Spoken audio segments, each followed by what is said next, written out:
नमस्कार। संपूर्ण हिंदी के एकमात्र YouTube channel Phephana Hindi classes पर आपका स्वागत है। और इस चैनल पर आपको हिंदी के तीनों पार्ट व्याकरण, काव्य शास्त्र व साहित्य का परिचय करवाया जाएगा। गहन अध्ययन आपको यहाँ पर मिलेगा। तो चलिए शुरू करते हैं आज की क्लास। और आज की क्लास में अपन पढ़ रहे थे अज्ञेय जी को, और अज्ञेय जी द्वारा रचित संस्मरणात्मक रचना का अध्ययन अपन इस क्लास में कर रहे थे, जिसका नाम है वसंत के या बसंत के अग्रदूत निराला।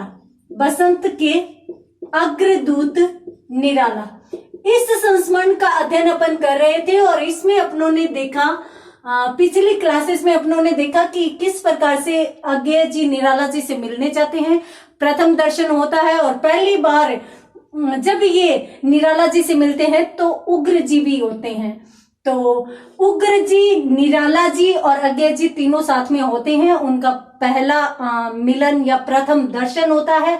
और उसके बाद अज्ञेय जी जिस प्रसंग का वर्णन कर रहे थे, अपन जहां पर थे वो 1951 का था। 1951 का था। और यहाँ पर मैं आपको बता चुकी हूं कि पहले अपनों ने प्रथम दर्शन का वर्णन 36 का किया था। ठीक है। अब 36 से लेकर 51 के बीच लेखक यूं कहते हैं कि काफी बार मिलना हुआ, काफी बार हम लोग मिले, परंतु उनका वर्णन मैं बाद में करूंगा। पहले मैं 51 का, जब ग्रीष्म काल था उस समय जब निराला जी से मिला, उस समय का वर्णन मैं पहले करना चाहता हूं। तो यहाँ पर अज्ञेय जी ग्रीष्मकालीन 1951 का वर्णन कर रहे थे, जिस समय अपन देख चुके हैं कि वो दारागंज में थे। और अज्ञेय जी दिल्ली रह रहे थे, परंतु कोई स्थायी काम नहीं था। स्थायी काम नहीं था तो इस वजह से वो काफी बार इलाहाबाद आ जाते थे और 5-5, 7-7 दिनों तक वहां पर रहते थे।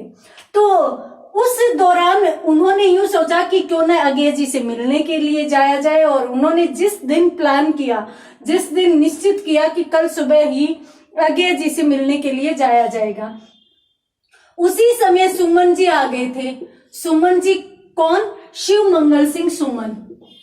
शिव मंगल सिंह सुमन, ये इनका उपनाम था। देखिए हमारे साहित्य में काफी लोगों को, जैसे निराला जी को निराला जी के नाम से जाना जाता है, अज्ञेय जी को अज्ञेय जी से, शिव मंगल सिंह सुमन को सुमन के नाम से जाना जाता है। उसी प्रकार से पांडेय बेचन शर्मा उग्र को उग्र नाम से जाना जाता है, जो प्रथम दर्शन में इनके साथ थे। तो इस प्रकार से जैसे मदन मोहन मालवीय जी हैं तो उनको सिर्फ और सिर्फ मालवीय जी के नाम से जाना जाता है। तो इस प्रकार से इनका उपनाम सुमन है। और सुमन जी आए, अज्ञेय जी के पास ठहरे हुए थे। तो सुमन जी को जैसे ही पता चला कि अज्ञेय जी निराला जी से मिलने के लिए जा रहे हैं तो वो भी उत्सुक हो उठे और फिर इन दोनों ने जाने का सोचा। परंतु अज्ञेय जी ने उनको स्पष्टतः बोल दिया था कि अपन सुबह जल्दी जाएंगे, सवेरे जल्दी ही निराला जी से मिलने जाया जाएगा। परंतु सुमन जी की दिनचर्या ऐसी थी कि वो 9 बजे से पहले बाहर निकल ही नहीं पाते थे। कभी तो वो पलंग चाय यानी पलंग पर ही चाय मांगते थे, फिर वो श्रृंगार पट्टी, नहाना धोना, पूजा पाठ इत्यादि में वो समय व्यतीत कर देते थे। तो 9 बजे से पहले निकलना हो ही नहीं पाता था। और इस बार भी कुछ ऐसा ही हुआ। और इस समय अज्ञेय जी यूं कहते हैं कि निराला जी की विक्षिप्तावस्था की खबरें बराबर आ रही थी कि वो काफी बार बातें करते करते बहक जाते हैं। अज्ञेय जी यूं कहते हैं कि मैं जब भी निराला जी से मिलता था तो मैं उन चीजों के बारे में बातें नहीं करता था जिससे निराला जी बहक सकते हैं, अर्थात उनको पागलपन हो सकता है। तो अज्ञेय जी ध्यान रखते थे। और अज्ञेय जी यूं भी कहते हैं कि जो जीनियस होता है, जीनियस और पागलपन दोनों के बीच बहुत ही झीना पर्दा होता है, यानी बहुत ही पतली रेखा होती है। अक्सर पागल लोग जीनियस ही होते हैं। क्यों? अब इसका भावार्थ समझिए आप। अक्सर जो जीनियस लोग होते हैं जो बहुत आगे की बातें करते हैं और उनकी आगे की बातों को सुनकर लोग पागल कहते हैं उनको। तो जो जीनियस लोग होते हैं, जीनियस का मतलब होता है जो प्रतिभाशाली लोग होते हैं, उनकी सोच ऊंची होती है, बड़ी सोच होती है, तो उनको लोग पागल समझने लगते हैं। और कभी कभार ये होता है कि जो प्रतिभाशाली लोग होते हैं वो बहुत ज्यादा मेहनती भी होते हैं, बहुत ज्यादा पुस्तकों के अध्ययन भी करते हैं, तो इसलिए वो किताबों का अध्ययन अधिक करते हैं, तो उनका दिमाग उसी में रमा रहता है, तो लोग उन्हें पागल की संज्ञा दे देते हैं।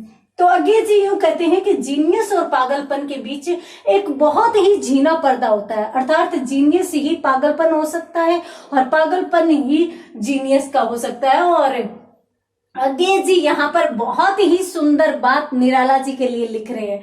क्या लिख रहे हैं कि निराला जी का पागलपन जीनियस का पागलपन था, जीनियस का पागलपन, अर्थात जब भी वो बहकते थे तो ऐसी सूक्ष्म बातें कर जाते थे जो चौंकाने वाली होती थी, बहुत ही सूक्ष्म बातें।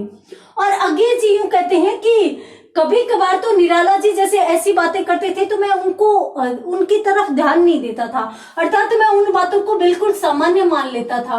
और कभी कभार ऐसा होता था कि वो जो बातें करते थे तो मैं उनमें विशिष्टता ढूंढता था, मैं ढूंढता था कि निराला जी ने किस भावार्थ के लिए, यानी मैं बहुत ही ध्यान से सुनता था। तो आगे जी और निराला जी का जब भी कहीं मिलना होता था तो बहुत ही अच्छा होता था। क्यों? क्योंकि आगे जी निराला जी का बहुत सम्मान करते थे और बहुत सम्मान करते थे, तो इस कारण दोनों लेखकों के बीच कभी भी मतभेद जैसी स्थिति नहीं होती थी, दोनों एक दूसरे से अच्छी तरह से मिलते थे और निराला जी भी इनके साथ संतुलित रहते थे। दोनों लेखक चले जाते हैं, पिछली क्लास में चले गए थे। अब यहाँ पर कौन कौन है? अब यहाँ पर है आगे जी है, सुमन जी है और निराला जी है।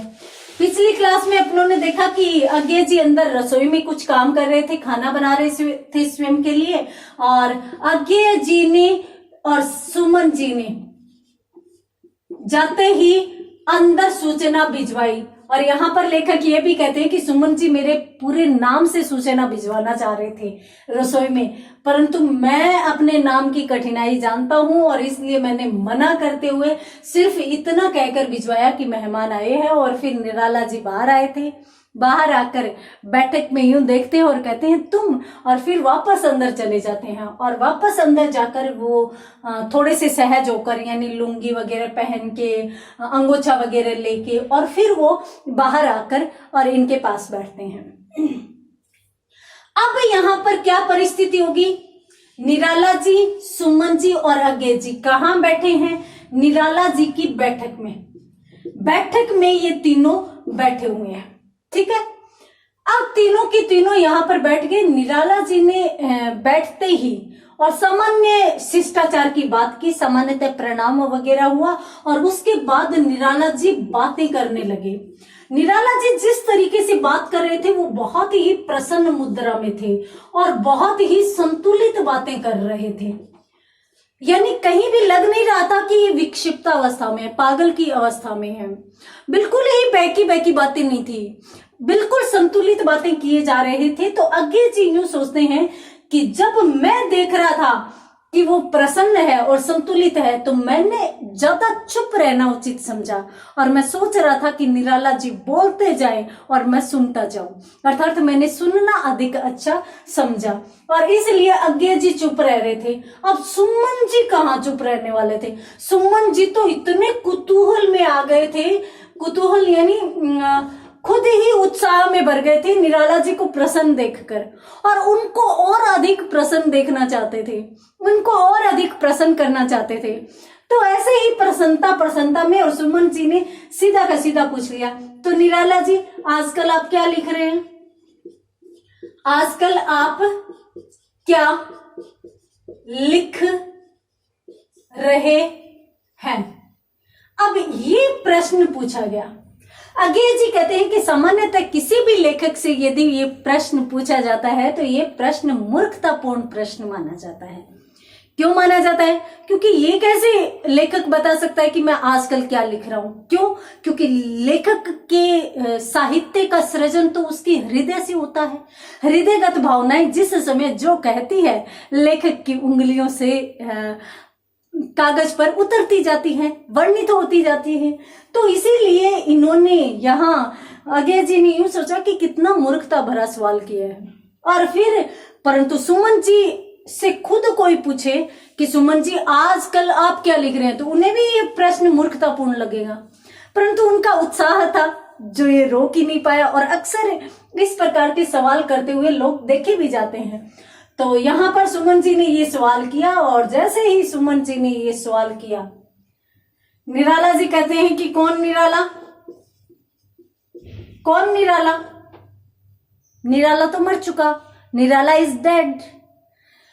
अब यहां पर निराला जी ने जैसे ये शब्द बोले, अज्ञे जी तुरंत डर गए।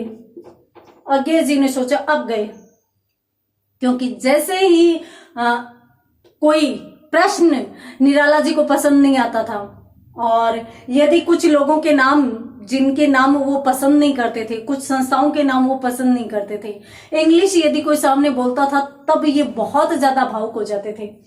तो अज्ञे जी तो ध्यान रखते थे, इस प्रकार की बातें करते ही नहीं थे। परंतु सुमन जी ने जैसे ये प्रश्न पूछा, तो उसके बाद अज्ञे जी को यूं लगा कि अब निराला जी बहक जाएंगे, और वो इंग्लिश में अब इंग्लिश शुरू कर दी। तो निराला जी की इंग्लिश ऐसी थी जो शुरू हो जाती थी तो बाद में रुकती नहीं थी। तो अज्ञे जी ने यूं सोचा अब पता नहीं इंग्लिश में क्या क्या कहेंगे। परंतु अज्ञे जी कहते हैं कि निराला जी बहुत जल्दी मेरे साथ संतुलित हो गए थे, और उसके बाद इन्होंने फिर से बोलना शुरू किया, और फिर से बात करना शुरू किया, और फिर से जो बातें करना शुरू की। यहां पर बीच में मैं आपको बता देती हूं, निराला जी के मित्र ही उग्र जी थे। उग्र जी थे, पांडे बेचन शर्मा उग्र। अब उग्र जी जो थे ना, वो भी इसी प्रकार की स्थिति में थे। इसी प्रकार की स्थिति मतलब समाज द्वारा ठुकराए हुए, अर्थात समाज उनको भी इज्जत नहीं देता था, निराला जी को भी सम्मान नहीं देता था। अक्सर इन दोनों लेखकों की आलोचनाएं होती रहती थी। तो जब भी वो भावुक होकर, उग्र होकर, तेज होकर दोनों के दोनों लेखक कुछ बोलते थे ना, तो अज्ञे जी यूं ही समझते थे कि इनका ये जो अवसाद है, जो दुख है, वो इनको मिले दुर्व्यवहार का परिणाम है। अर्थात समाज जो इनके साथ अन्याय कर रहा है वो ही इनकी भावनाओं में उतर जाता है। इसलिए अज्ञे जी कभी भी इनकी बात का बुरा नहीं मानते थे, दोनों ही लेखकों का सदैव सम्मान करते थे। तो यहाँ पर निराला जी जल्दी ही संतुलित हो जाते हैं, और जल्दी ही संतुलित होकर और फिर अज्ञे जी से पूछते हैं कि आप आजकल आप लिख रहे हैं क्या? जैसे ही अज्ञे जी को यह प्रश्न पूछा जाता है, तो अज्ञे जी ने यूं सोचा कि मुझे कुछ सुनाने का नहीं बोल दे।